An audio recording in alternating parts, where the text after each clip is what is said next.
Hey CBC Youth, and welcome to this week's Sunday School Recap video. So we're on Lesson 26 of the Thread series, which is the last lesson we have from the Old Testament.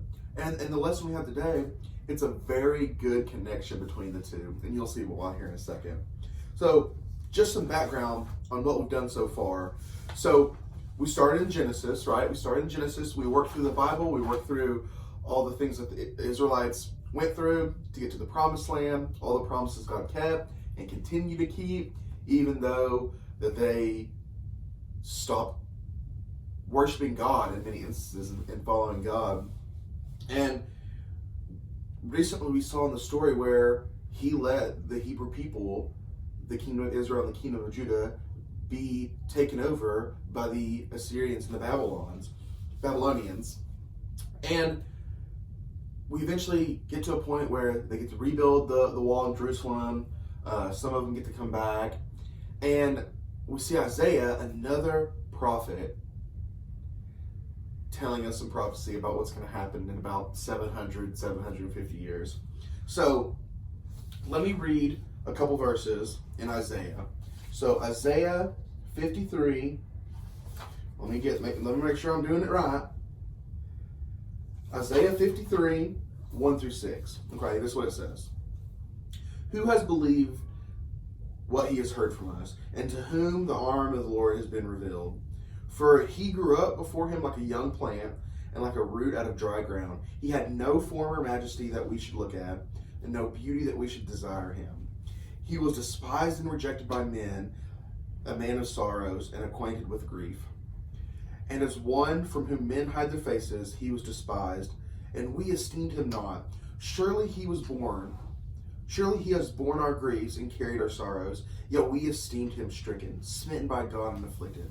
But he was pierced for our transgressions, crushed for our iniquities. Upon him was the chastisement that brought us peace, and with his wounds we are healed. And we like sheep have gone astray, we have turned everyone to his own way, and the Lord has laid on him the iniquity of us all. So this verse tells us that we are all sinners, that we've all done something to put a wedge between us and God.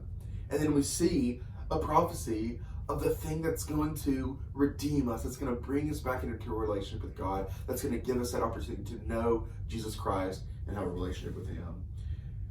And we see what he did for us so that we could have that opportunity.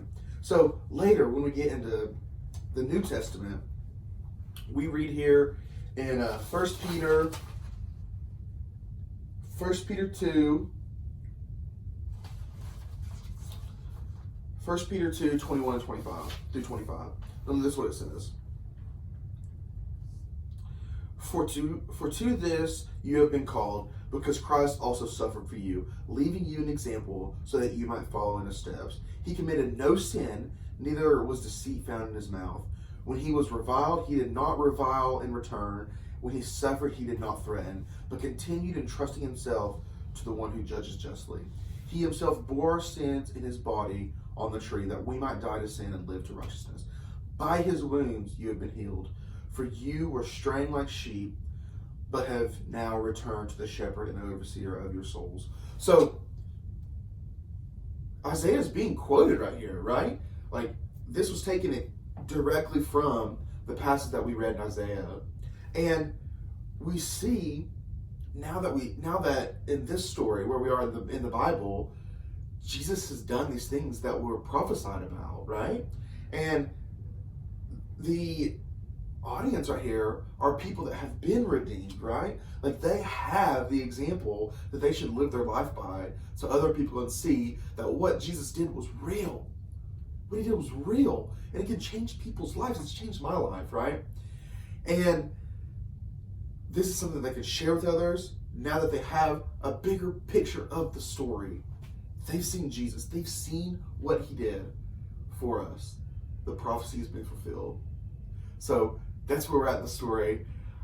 It's a great reminder of the love and the suffering, the love for us and the suffering that he went through so that we can be redeemed. So that's all I got for us today.